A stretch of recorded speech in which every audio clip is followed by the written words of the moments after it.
everybody? It's Top Bets. Checking back in. We have our Week 11 Top Plays and Stacks video coming your way. We got 3 game stacks that we are in love with this week, and we have 3 to 4 top plays at each position that will help you round out your lineup construction. Before we get going, hit that like button, hit that subscribe button, and let me know in the comments below who you guys are on. Also, if we have any breaking news from here until Sunday, check me out. Live on the dot Twitch show every Sunday morning at 10:30. Pretty much finalize everything before the slate starts. So check me out there. Also, check out our guys at Occupy Fantasy. Absolutely kill it at every single sport that they provide content for. Lineup Optimizer is by far one of the best that I've ever used. So go check those guys out. Link is in the description. And then match bets. If you want to just go head-to-head wagering with one of your buddies or some random person that you don't even know, check those guys out. Matchbets.com. Use code DB100, and that gets you a 100% sign-up bonus up to $1,000. So without further ado, let's go.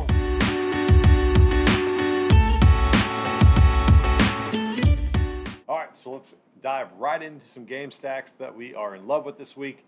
We have the first one we will dive into is Kansas City and the Dallas Cowboys. A very, very expensive stack, but there's too much firepower to not be exposed to this game. So, you know, if you guys are just tuning into this channel, we do 3x1 game stacking. So that is 1 quarterback, 2 of his pass catchers, and then run it back with an opposing pass catcher. If you have tuned into any of these streams, that is the way to jump up the leaderboard. Yes, there will be weeks where you absolutely do not cash, but this goal is to get into the top 1% of lineup constructions. So we want to win big, and I get that, you know, sometimes it's very frustrating when you don't, but those spike weeks are very, very fulfilling and rewarding. So looking forward to a nice spike week coming our way. So yeah. Back to the stack here, Dallas at Kansas City. So you could go Mahomes, then you could stack them with either Williams or CEH. We don't know if CEH is going to play. Reed's kind of hinted that he's not going to. So if that is the case, you can have Williams involved here. He had like over 100 yards receiving last week. No brainer, okay play at 5,400 to cheapen up the stack.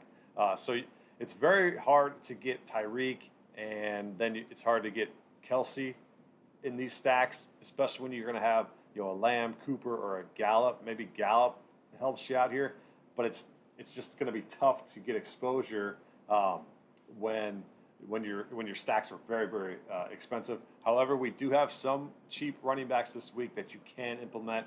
You just have to maybe get a little bit cheaper with your defense than you might not want to. But this is the only problem with this stack, is that it's just very, very expensive. These guys, you know, you could go any different way, but just try to nail this segment of it and this side of it with Mahomes, Tyreek, or Kelsey. If you don't want to go Kelsey, if you want to just keep it Tyreek and Darrell, that's no problem. If you want to get Tyreek out of there and maybe go Hardman and Kelsey, I always kind of throw Hardman in there as a cheap piece, so I can afford other different people, and it kind of differentiates the stack as well. So, but you can also go the opposite way with with Prescott, and then you can go Zeke, you can go Pollard. I think Pollard's a nice different change of pace here with the ability to catch passes out of the backfield, and then Lamb, Cooper, and Gallup. With Gallup coming back is going to solidify this offense to be what it's supposed to designed to be. So I like Gallup a lot. If you looked at last week, 5 targets, 42 yards, more than capable of getting a touchdown this week as well. So I like Gallup. You can throw a CeeDee Lamb in there. Then you can run it back with a Tyreek, run it back with Kelsey, run it back with a Hardman or Darrell. So I like all those particular pieces there. Next game stack will be a divisional game, which I'm kind of against, but this matchup's too dang good. It's going to be the Green Bay Packers and the Minnesota Vikings. It seems like every time these guys play, there's fireworks, so you want some exposure to it. Rodgers is going to be fine. I know he said he got a little bit winded after last game. He hasn't practiced yet with a toe injury, but he is good to go. Cousins is good to go. So, as you guys can see, 32nd ranked passing defense of the on the Vikings. So, plug in Rodgers at $7,000. I think that's a reasonable price here. You can go probably the most close to a lock button running back there is on the slate is A.J. Dillon. But I'm just going to have him probably 50, 60-ish% exposure. Not quite lock button, but I'm going to have a lot of exposure to him, especially in game stacks with Rodgers. So you can go throw Dillon in there, and you can come back with Adam, or you have Adams as well, or you can go MVS, Lazard, Cobb, kind of get a little bit different. So if you want to take out a Dillon or if you want to take out an Adams, then on the way back, you can go Jefferson, Thielen. Osborne's getting a little bit crazy with it. And then you could also have Cook, probably not Madison. And probably just stick with Cook, Thielen, or Jefferson. This is another one that can get a little bit expensive with Cook, Adams, and Jefferson and Thielen. So just be cautious of where your salary is at on this particular one as well. And then you can just do the opposite on Kirk Cousins' side, and then come back with maybe Adams or Dillon on that side. The one that I'm most intrigued about, and I'm very, very excited to display what I can do with this particular stack, is the Bengals at the Vegas Raiders. I don't know if you guys know this, but ever since the Raiders have been at home in Vegas now, the overs have been 7-0. So that's a nice little stat there, nice little trend. Hopefully that keeps up this week. But this particular one gives you a lot of salary relief if you especially go on the Las Vegas side, because Derek Carr is only $5,900. Burrow is at a little bit of a discount at $6,600. But let's focus on Derek Carr first.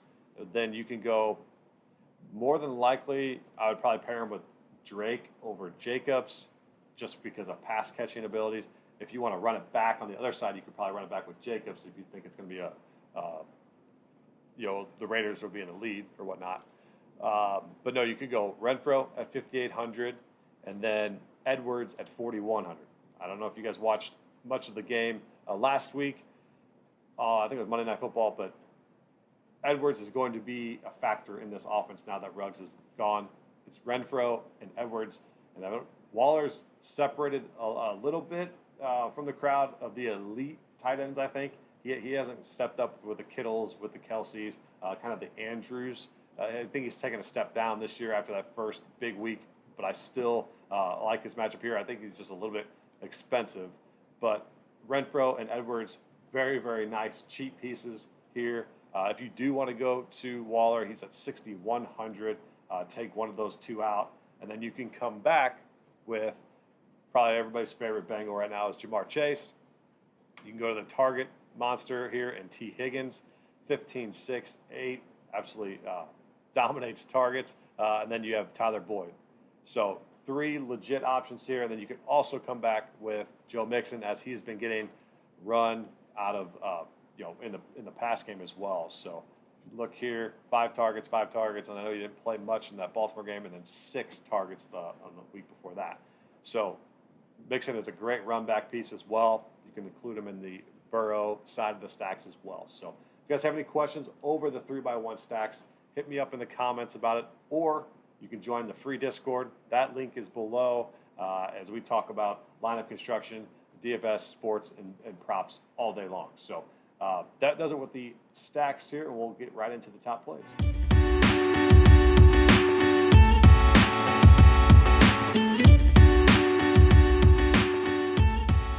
All right, so let's dive into some top plays. So I'll give you about 3 or 4 at each position that you can kind of tie together with the lineup stacking that we just discussed. However, some of these options, like with the quarterbacks, they'll just be in addition to where the plays that I particularly like. Allen is a great candidate here. Very, very expensive at $8,100. Prime matchup at home against this Colts defense. Colts defense can get exposed through the air. I flirted with the idea of maybe doing a 3x1 stack here with the Bills, with Sanders, Diggs, and Allen, and then running it back with either Taylor or Pittman on the opposite side. It's something you could definitely do in a high-risk lineup. I just think it's too expensive, and I'm just cautious about that the Colts defense could actually show up. But I think it's a good matchup on paper for Josh Allen through the air as well. I'm going to be off Lamar and Murray. Lamar, not so much just because he's on the road or whatnot. I just think he's too expensive, and not a great matchup, not a phenomenal matchup like Josh Allen. That's why I liked him a lot there. Obviously, I'm on the the Dallas and KC game, but there is some value down here. I wouldn't be able to do a YouTube video without mentioning Jalen Hurts, but I will be off of him. There is good, value with Justin Fields down here, I believe, on the opposite side of that Ravens game. He has come to life a little bit, giving it out of the pocket, and has the Russian ability. I'm not saying to stack him with anybody, but I do believe he's got good potential to put up at least 20 fantasy points this week. And then Tua is another one that has a good matchup against this Jets defense. He beats up on bad defenses, really. He's had to face Buffalo and then Baltimore. But if you see below, Atlanta and Jacksonville, 25 and 28. So the potential is there. I won't have too much of Tua at all, but, it just still is a good matchup here. And then probably the number one value that a lot of people are going to play in probably cash games or whatnot is Cam Newton. At 5,100, his price will rise after this week. He's just rejuvenated. He's going to look like the Cam of old and the system that he did flourish in. But he also has the rushing upside. Red zone, he's going to take away a lot of touchdowns from McCaffrey and Chuba. So I would plug him in more of a cash game than I would stack him with the just because he does run a lot with the but he has the red zone opportunities for him. So that's the one I like for the quarterback. Running backs. So we have to wait on some news still, but if these two are out here, Kamara and Chubb, if those two are out, it's an automatic play with Ingram and D'Ernest again. No-brainer plays. They have too good of matchups, and they're too cheap. They're down here where we got D'Ernest is at 5,600, and then Ingram is at 5,400. So you could potentially have a lock button scenario with Mark Ingram again, and potentially with D'Ernest. I believe Chubb plays. Kamara is the biggest question mark. I don't believe he ends up playing. So we'll be on the lookout for Mark Ingram, tune in Sunday morning, and I will let you know my thoughts, or join the Discord, and I will tell you before the weekend starts. So, but no-brainer play is A.J. Dillon. He's the 6,200. He's going to be the bell cow there. I think the offensive coordinator got asked if he could rush for 35 times, and he said, yeah, but he definitely could, but I'm not going to do that. But he's probably going to be anywhere between 20 to 25 touches, which is a steal at 6,200. You know exactly what you're going to get. Anybody that's up here, CMC, not so much. I'm gonna be away from Taylor again. Dalvin will be in my game stack. Same with Elliott. Same with Mixon. So it's going to be a lot of the value running backs I discussed early on. So you could go even a Michael Carter, but the main ones that I like in particular are Dillon. You could flirt with Connor here, being the bell cow back there with Edmonds out. And the last one that I'll discuss here is Myles Gaskin. I know it's disgusting to even mention because look at his average per rush, but such a good matchup at 5,700. I probably will have little exposure, but he's one of those guys that could potentially be okay owned, and if you have a little bit of leverage on him, you could shoot up the leaderboards. Probably won't have too much, especially if Kamara is out. I'm going to have a lot of Mark Ingram. Wide receivers. So a lot of these will be in our game stacks that we'll implement, but there's going to be those one or two positions that we're going to need to fill. And those in particular, depends on your game stack. If you will need an expensive wide receiver, look no further. Then I'm going to go back to the well here with A.J. Brown. I know he kind of I know he kind of pissed away a matchup last week. 4 targets, 1 reception. But this is a Texans defense that it can get exposed, and I believe the Titans are going to try to get the pass game down. I love me some A.J. Brown this week against the at home against the Texans. And then going down here a little bit more, you could run it back with the Brandon Cooks out of there. That's $6,000. But my next particular one that I like is going to be Emmanuel Sanders. So Cole Beasley has a rib injury, so keep his status. Just be aware of his status. We'll see. I know he had another dud last week as well, 2 targets and 2 receptions. However, he's going to keep getting pounded the ball. He had 8 targets the week before, and then 8 in week 6. So he has the potential, especially against this Colts defense, where the Bills are going to know that they can expose him on in the air. So I like Emmanuel Sanders a lot this week. Trying to find some value down here. You could go Corey Davis in that scenario, but I'm going to go here to AIYUK. I know Debo and Kittle have been getting a lot of run.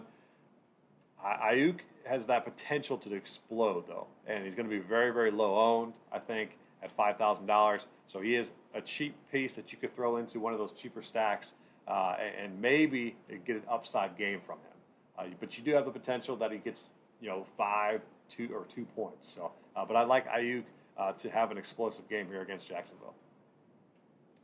Tight end position. So Kelsey, Waller will be in our game stack. Same with Schultz. So outside of those, gotta always mention my guy Mike Gesicki. I know he got a goose egg. I know he had a big donut on Thursday Night Football, but he's a mainstay in this offense. 7 targets, 8 targets, 8 and 9. He's going to get pounded the football at 5,200. He only went up slightly, so I'm okay with rostering him a little bit more here. Andrews is in a tough matchup there. Probably won't touch much of him. Same with Hockenson. He had the big goose egg again. So him and Gesicki with 2 big goose eggs. You could target him a little bit, just off of him, because I think there's a little bit more value down here. You can go Dawson Knox, another week under his belt. He's going to get a little bit more run in the pass game. I know he was just kind of eased back last week. Look for him to bounce back and be, this guy that everybody loved at the beginning of the season, 14, 20, 23 fantasy points. So he's got that potential. It's rather to be early on a guy in DFS than to react. So I think the Dawson Knox, not reacting, but predicting that he has a good game is a way to go here. You can always go safe with Dan Arnold. The guy's a target magnet right now. Don't see too much. There could potentially be a very, very cheap target down here, and that would be, where's Bates at? Let's see, Bates. That's John Bates.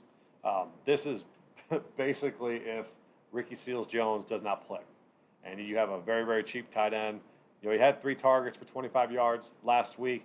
If he is the mainstay in the football team's offense, in a game that's got, I think, a total like 46, 47, could be a cheap piece, $2,500 that allows you to fit that extra big-time running back or big-time wide receiver that you need to get up to the leaderboards for the game stack.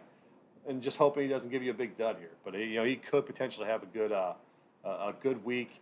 Just depends if he doesn't get that starting nod. So if you guys are on any of these plays, I'd love to hear from you guys in the comments. If not, join the Discord. Free to join. Just hit that link below. And I appreciate you guys tuning in. And let's cash.